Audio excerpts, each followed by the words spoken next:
मैं और आरएसएस समंदर के दो किनारे। असदुद्दीन ओवैसी का भाजपा और आरएसएस पर हमला। एआईएमआईएम प्रमुख असदुद्दीन ओवैसी ने एक विशेष साक्षात्कार में बड़ा दावा किया है। उन्होंने कहा, आरएसएस बहुलवाद को खत्म करना चाहता है और भारत को एक धर्मशासित राज्य बनाना चाहता है। उन्होंने आगे कहा कि जो लोग अदालतों में मामले दायर कर रहे हैं वे आरएसएस और उसके प्रमुख मोहन भागवत के समर्थक हैं।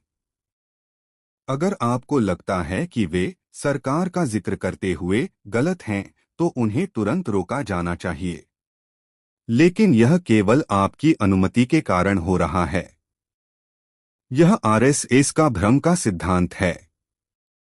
मैं आरएसएस और उसकी विचारधारा को जानता हूं।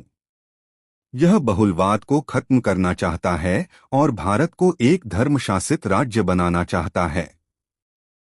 विपक्षी दलों पर भी बरसे ओवैसी। इस दौरान ओवैसी ने ये भी कहा कि भाजपा लगातार देश में चुनाव जीत रही है क्योंकि विपक्ष विफल है और उसने हिंदू वोटों को अपने पक्ष में कर लिया है।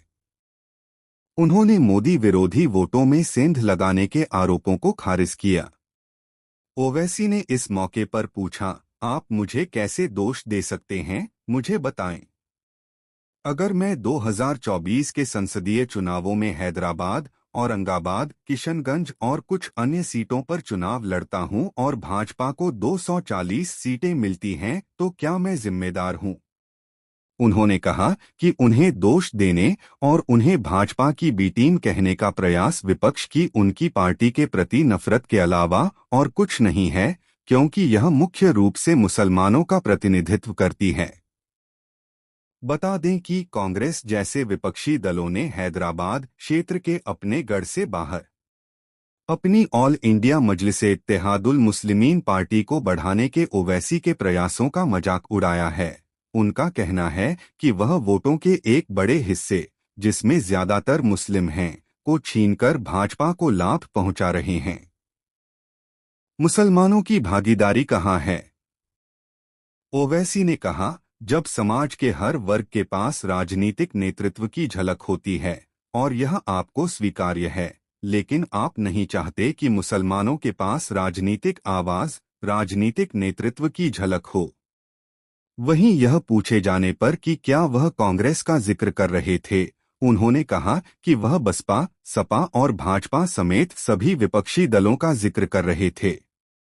ओवैसी ने कहा, यादव नेता होंगे, मुसलमान भिखारी होंगे। उच्च जाति के लोग नेता होंगे, मुसलमान भिखारी होंगे। मुझे बताएं कि यह कैसे उचित है। उन्होंने इस बात पर अफसोस जताया कि भारत के संस्थापकों ने देश को एक सहभागी लोकतंत्र के रूप में देखा था, तो मुसलमानों की भागीदारी कहाँ है।